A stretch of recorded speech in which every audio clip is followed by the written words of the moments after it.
Hey guys, it's Alex and Dad from 7th Hour Films, back again with Star Trek Picard. Last time on Star Trek Picard, we had Stardust City Rag. What all happened on that one?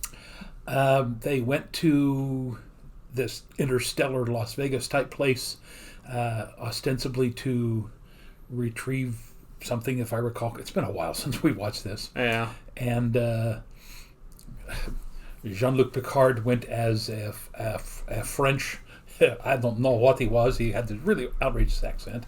Well. And Captain Rios looked like a pimp from the 1980s. Well. And then 7 of 9 went rogue and did some horrible things. Yeah, basically. And we also got Raffi going to try to meet with her son, but her son completely pushing her away. Yeah. So... essentially said... not interested. Yeah. So that happened, and I don't fully remember what the point of it. Oh, it was to get Maddox. That was it. And at the end, Agnes killed Maddox. That was it. That's right. It has been 3 weeks since we recorded. It's the time of the virus. Yeah. Well, yeah. Let's blame it on that, not me. Well, also Alex finally has his cast off. I do. I will totally blame myself for the reason that we are 4 episodes behind. Just because I've been trying to catch up on all my work, and that's not happening until these shows end, so we might as well try to power through some of these shows. Starting with this one, we have 5 episodes left of this season, so, yeah. But we are on extended break here in Oklahoma. Our spring break theoretically ended 2 days ago on Sunday. Mm-hmm. They have closed all of our schools through April 6th.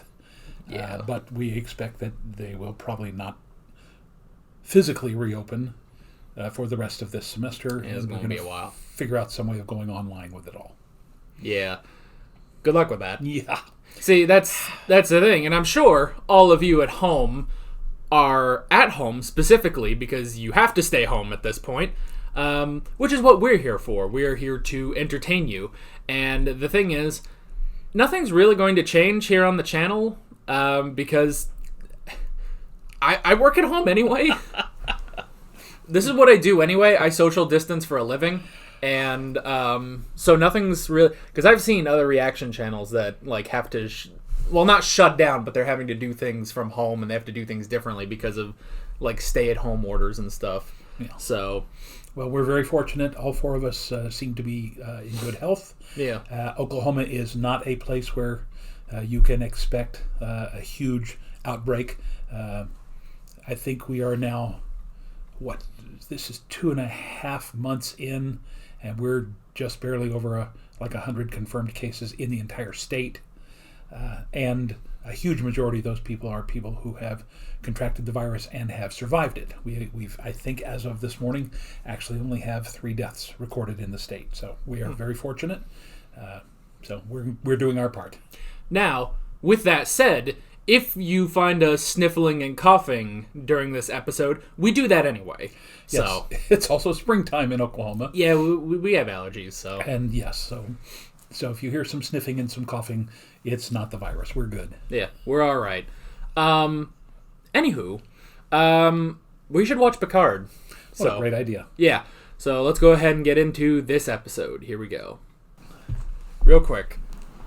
We're about to get into the discussion. You know what I realized halfway through the episode? I forgot to say how they can find our reaction.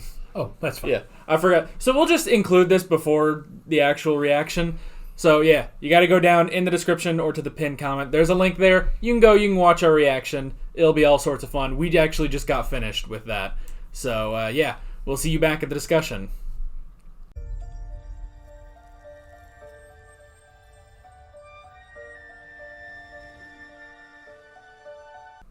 And we're back. All right. Wow. Very well written. Probably the best written of the 6 episodes we've seen so far. Yeah. Because it's starting to pull the threads together, and some of them in ways that are semi-unexpected. Yeah. But yes, we're literally now cresting the hill and starting on the downward slope. Right. But very well written. Gotta say, though, you can tell, not just Picard, but Patrick Stewart is getting very old. In one of those shots where they had a light on him, literally you could see every wrinkle in his face, and the man looks like he's 100 years old. Yeah. I mean,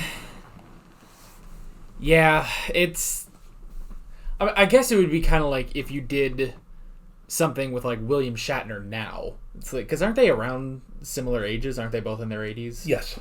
So, like, it is a little odd to have him there being as old as he is. You know, it's like, all right, it's great that we have the character, but especially in like this sort of a show where it's like, all right, this is sort of a modern Star Trek show where it's like, all right, we're kind of taking, maybe not story wise, but we're taking inspiration from like the 2009 movies and stuff, and it's like he doesn't quite fit in. It still works. Yeah. It still works. It's still great, but very enjoyable. Yeah. Just had a good time watching it.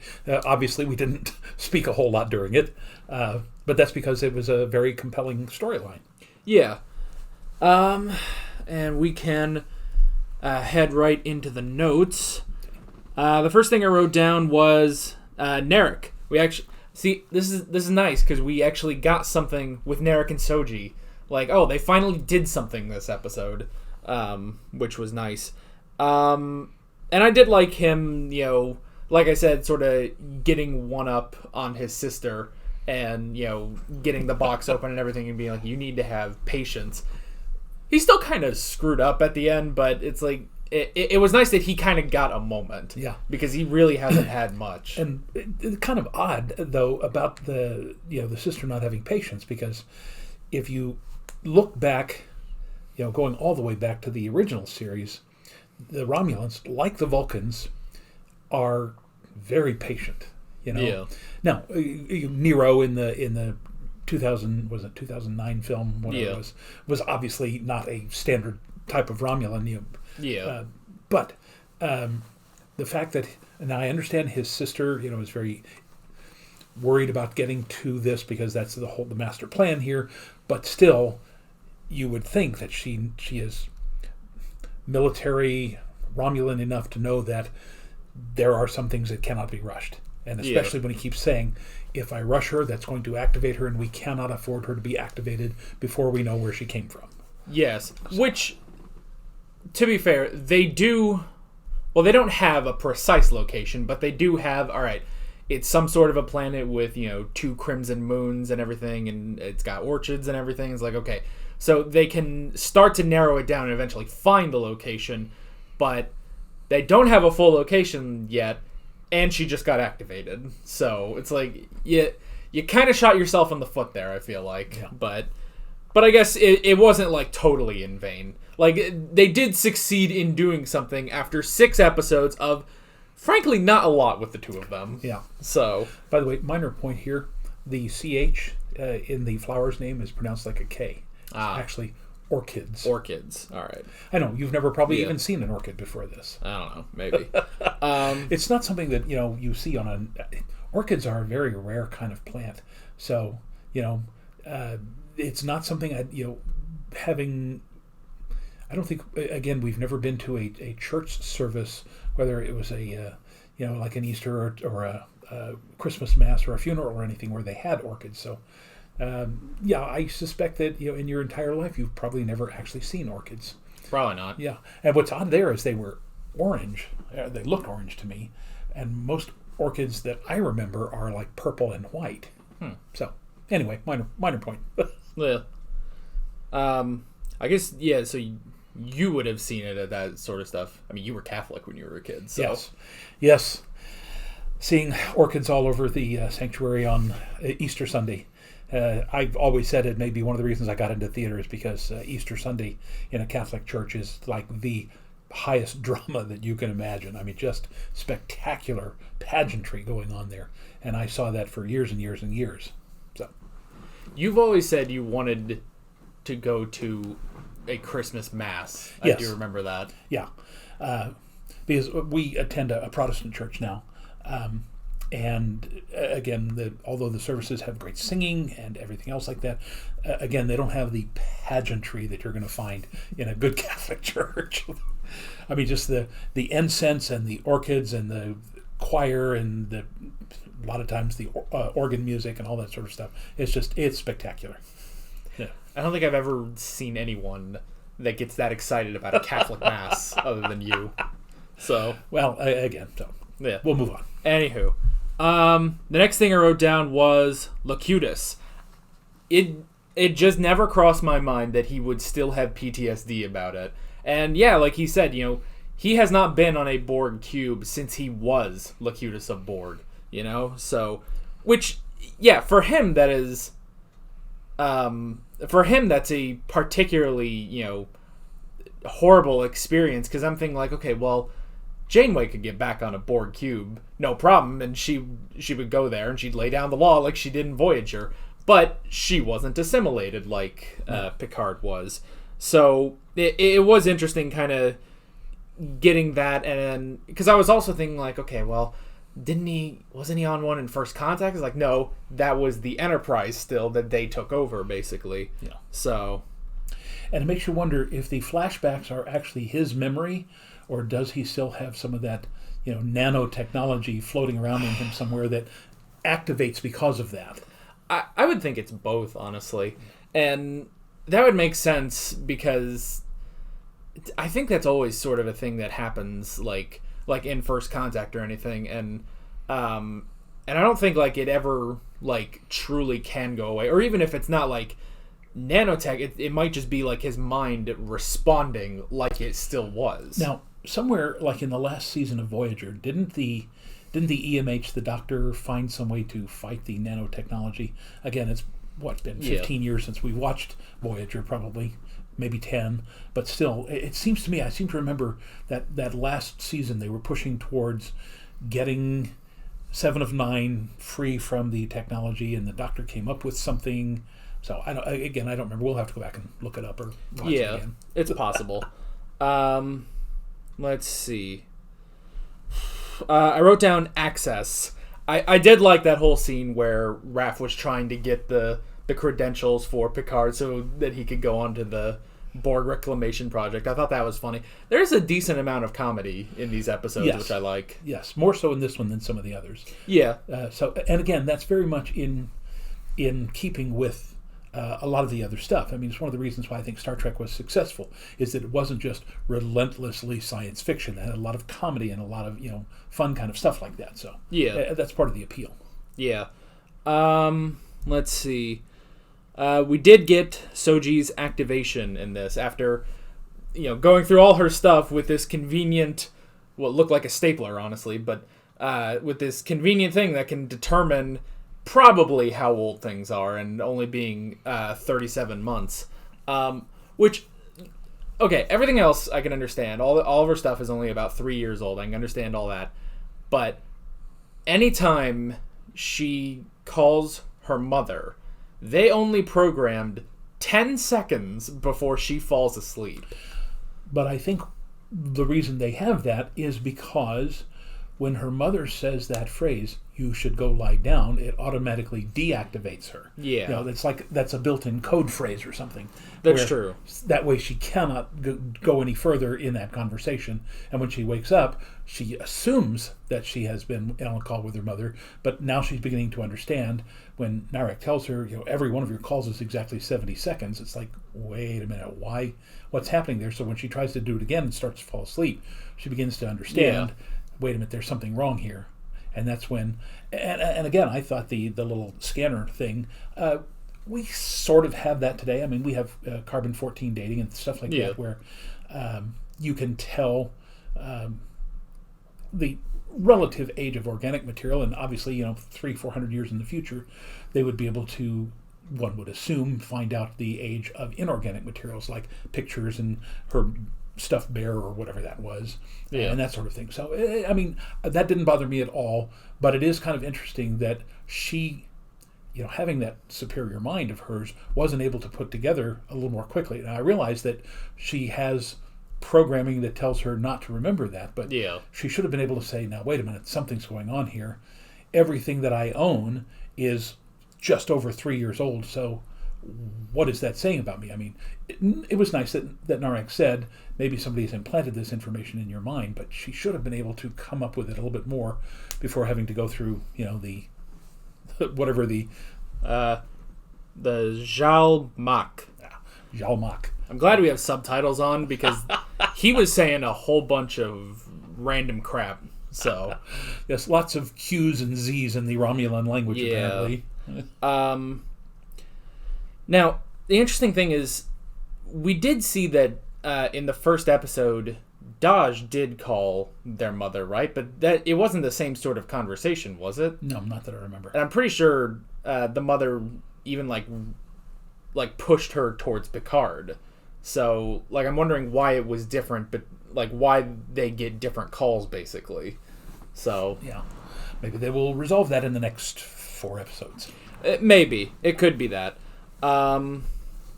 Let's see. I wrote down recovery.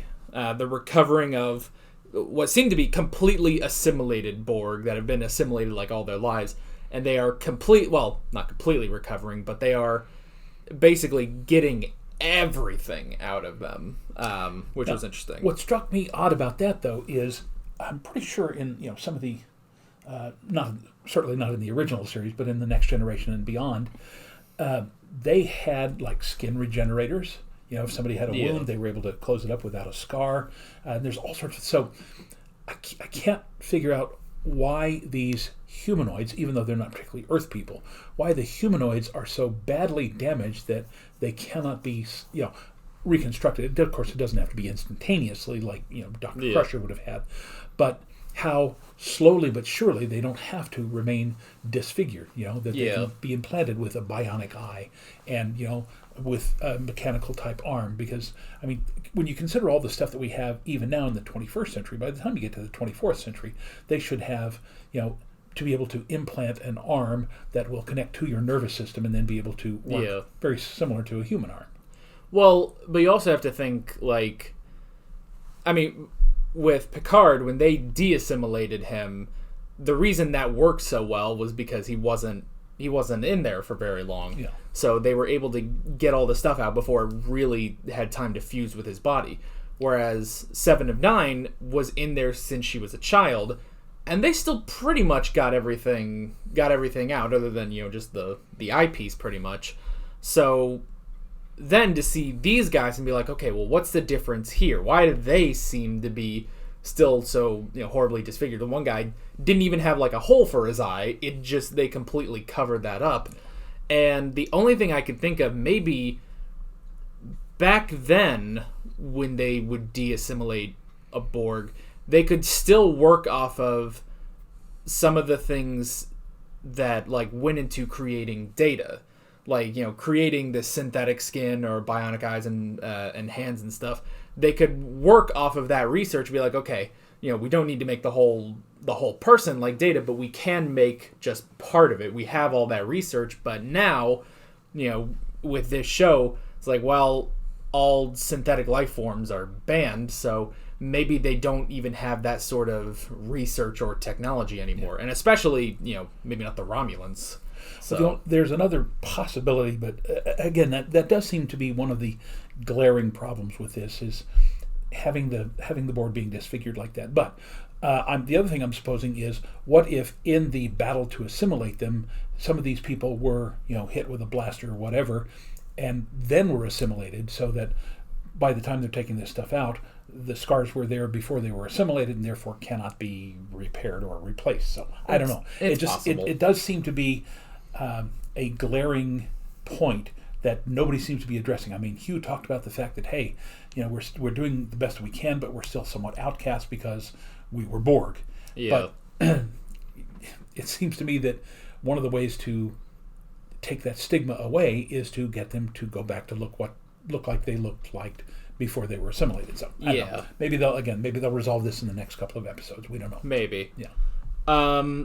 And then the last thing I wrote down was the Quincell, which was an emergency transporter that was supposed to be used for the Queen in case of an emergency. and could possibly get you anywhere within a range of 40,000 light years. Seems a little too good, but I don't know, it is interesting. And I do like that it's not just a normal teleport, it seems to just be like this gate that they walk through. I thought that was interesting, but the range, even just the range of 40,000 light years, like, that's a lot.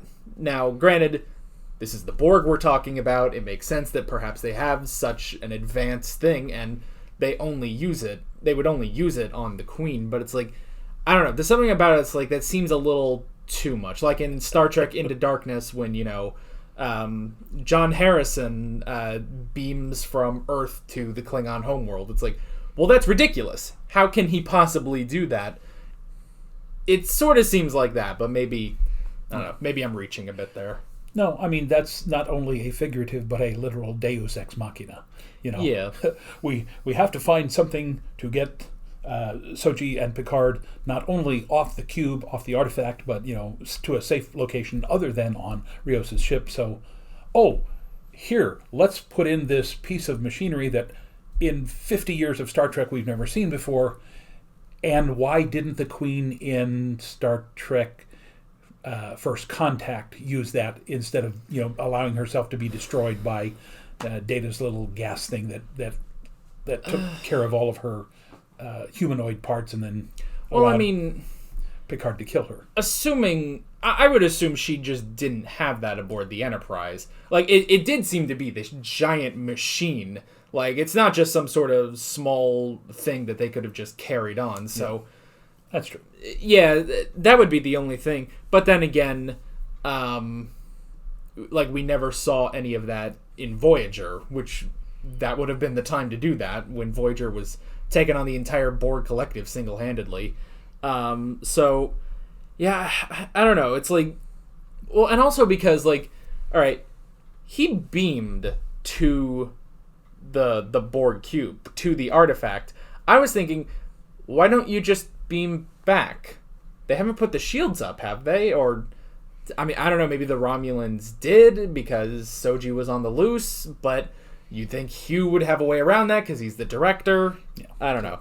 So, I mean, I like the design of the Quinzel, and I like that, it's this, sort of warp gate that you just walk through.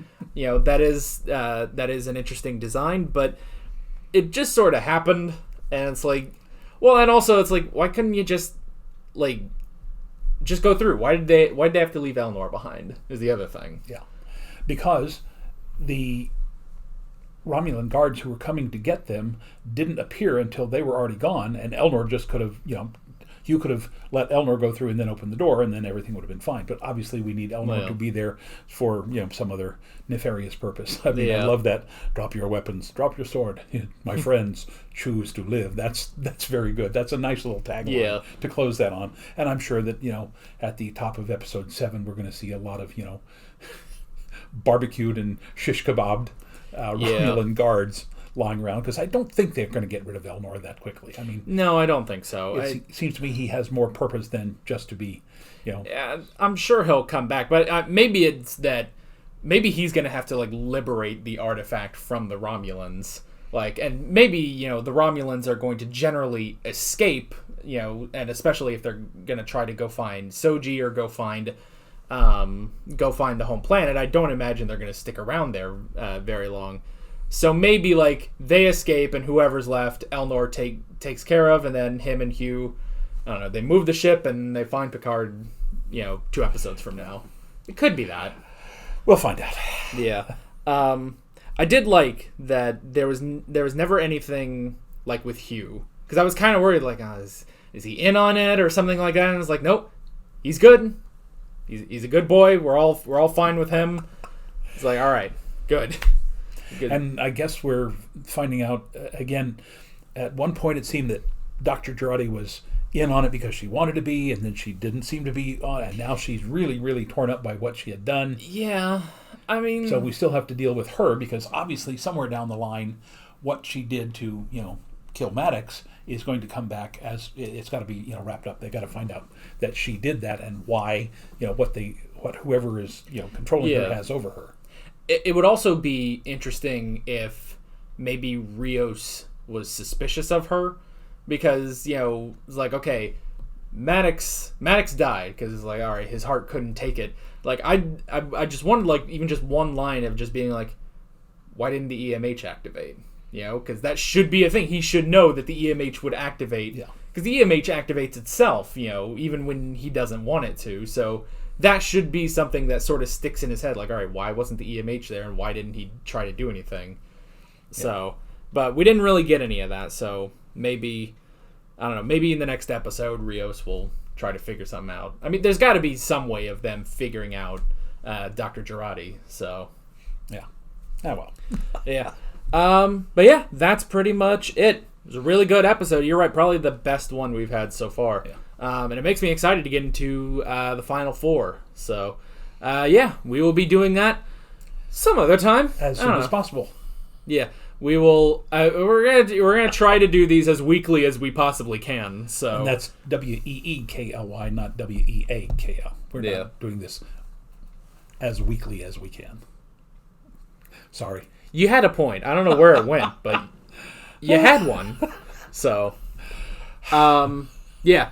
With all that being said, we're Alex and Dad from 7th Hour Films, and we will see you guys next time. Take care.